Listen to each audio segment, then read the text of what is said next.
right, so we're looking at another image of the 1904 World's Fair. This is from some book, looks like, Festival Hall and Central Cascades from Jefferson Statue. Max, can you explain some things about this to us, what we're seeing here? I certainly will. The first thing I want to mention, though, is that book. It's really a rather rare book. There were still only 200 copies made, and the original photographs are in there. They were tipped in, so pretty rare to see these views. This, though, is a typical view of Festival Hall, the top of Art Hill, and the statue of Thomas Jefferson, of course. And you can see the art museum way back in the very far edge Right back here? there. This is, Yes, that's it. okay. And all the statues, elaborate statues up and down the Cascades.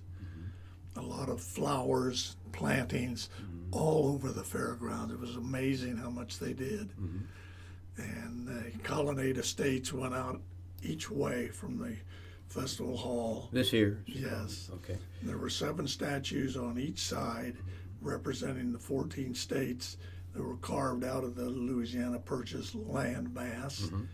The building in the middle here that looks much like Festival Hall, there was one at either end of the Colonnade Estates. That particular one was a restaurant, and Mrs. Rohr, the famous lady cook, cookbooks and so on, she ran a school there in the lower level. It was a really popular and famous place. The next building over to the left was the Deutsch House, the German house, and a copy of a castle in Berlin. Okay. I understood from something I read that there were some big bells up there they would ring periodically during the fair. So that would be some of the ambience of the fair. You would hear these bells, these going off once in a while, I suppose. Very good. And then, Jasmine, do you have any questions? Or I do. thoughts? I wish that Art Hill still looked this way. Okay. Why would they take down this beautiful building, Festival Hall? You know, that's an excellent question and a very popular question, too, because it seems so wrong. But the fairgrounds and all the buildings were meant to be temporary. They had to agree to put the park back like it was before they built the fair. So all these buildings were temporary, and they were built out of staff, plaster of Paris and hemp and so on, and which you could pour copies and mold it and nail it on and so on. But they tore them all down. They still do that at World's Fairs today, but it seems almost a tragedy because it's a magnificent building. The dome on Festival Hall, for example, is bigger than the one in St. Peter's. And so that's a marvelous sized building and beautiful. And then I do want to call one more thing. In the very front there, the big elaborate statue work. Yes, very ornate statues. But that's where the water came out. The water flowed down the Grand Basin, down the Cascades to the Grand Basins. And this also shows a really unique thing that a lot of people never catch, but you could walk behind that sculpture with the water, Some people up there. and you could walk behind it to go into the Festival Hall. It's a good view illustrating that. Yeah, and you can see the immense structure by the size of the people here walking and how small they are. And the art museum here is dwarfed by this gigantic structure. And inside of here was the organ you talked about earlier, Max. World's Fair organ. The largest in the world. It's in Philadelphia, and to this day you can go there at noon and hear the organ playing and recitals given. When this organ was played on the campus, I guess I could call it that, of the World's Fair, the grounds, do you think these windows were open? You could hear it out to some degree from this location when they played it well?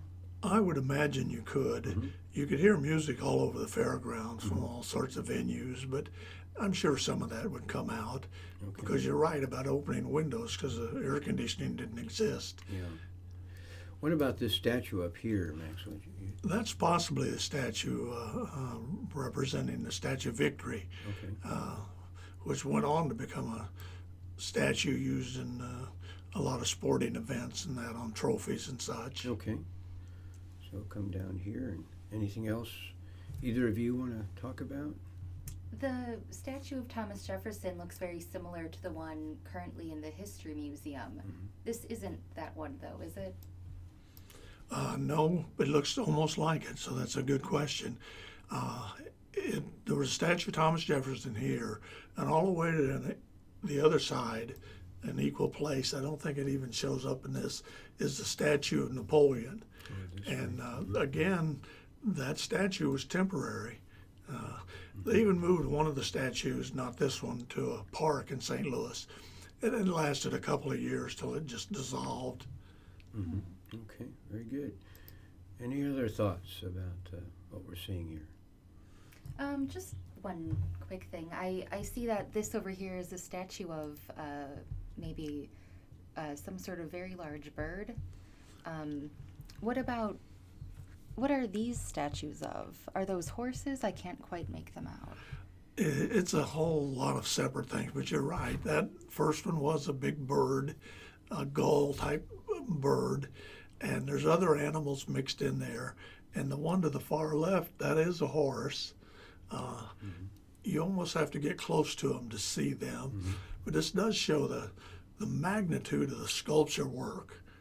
All of those various sculpture pieces, plus back in the Colonnade Estates, and the Statue of Victory on the top, just a gigantic group, and of course Thomas Jefferson, all just in one image. And the people here, compared to these statues, you can see how immense they were.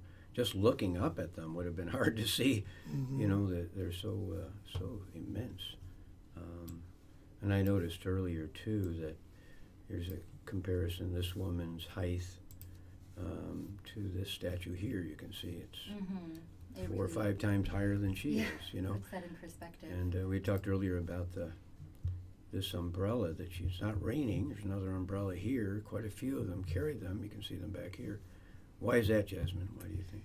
Well, being tan in 1904 would have indicated that you were lower class, had to work, things that ladies would not want anyone to think of them. So they shielded themselves from the sun the way that today you would shield yourself from being pale. Okay, very good. Okay, well, anything else, Max, you think of, Jasmine? All right, let's go ahead and